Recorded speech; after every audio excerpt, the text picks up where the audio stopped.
Sabe aquela sensação de estar numa encruzilhada sem saber para onde ir? Pois é, a vida é cheia desses momentos. E o mais complicado é que, muitas vezes, o caminho que parece ser o óbvio, o mais certinho, pode ser, na verdade, uma grande armadilha. É sobre essa ideia que a gente vai conversar hoje. Olha só que forte essa frase. Esse provérbio antigo é, na verdade, o ponto central da nossa análise. Pensa bem.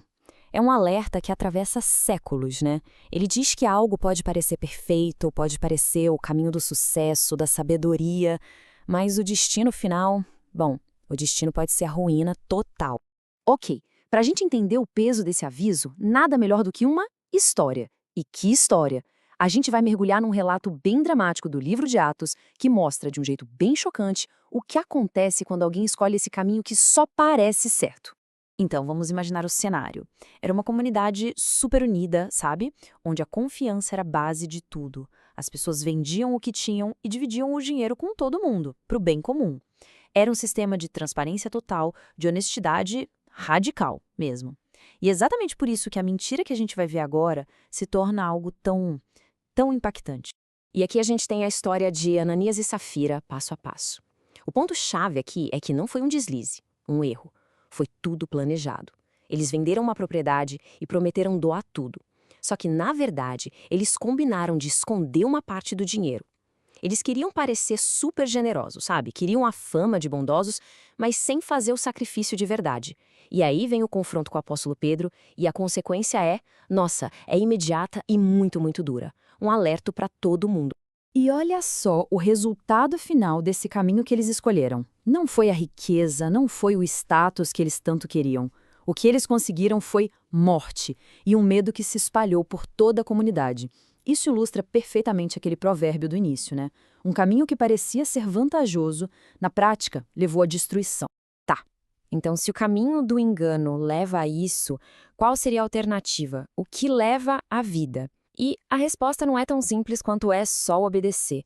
Às vezes o caminho certo é o do desafio, sabe? De peitar uma autoridade humana por uma causa maior.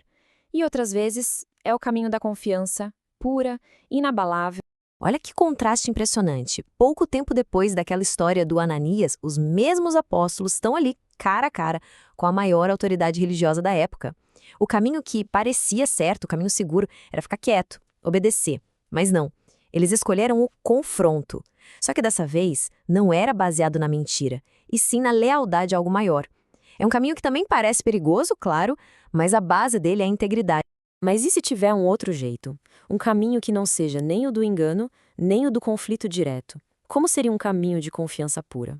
Para explorar isso, a gente vai sair um pouco do drama de Atos e mergulhar na tranquilidade e na sabedoria dos Salmos. E aqui está a essência desse caminho. A metáfora é muito poderosa, né? Pensa numa montanha, firme, estável, que não se mexe. É essa a imagem. Enquanto o caminho do engano é frágil e desmorona, o da confiança é sólido. É algo que simplesmente permanece. Então, esse caminho da confiança, ele promete algumas coisas. Promete ser firme como uma montanha. Promete proteção. Promete um escudo contra o mal. E, no fim das contas, promete ser a base para a paz. Lembra do medo que tomou conta de todo mundo na história de Ananias e Safira? Aqui, o resultado é o oposto. É a paz. É exatamente o contrário daquele caminho que só parecia ser o certo.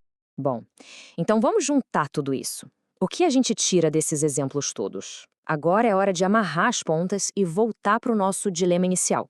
Fica claro que esses textos antigos estão nos mostrando uma escolha fundamental sobre a natureza dos caminhos que a gente segue na vida.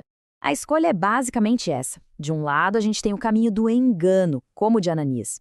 Um caminho que parecia inteligente, vantajoso, mas que no fundo era só uma ilusão mortal. E do outro lado, o caminho da verdade e da confiança, como o dos apóstolos e do salmista. Um caminho que podia até parecer mais difícil ou até perigoso, mas que no final prometia firmeza e vida.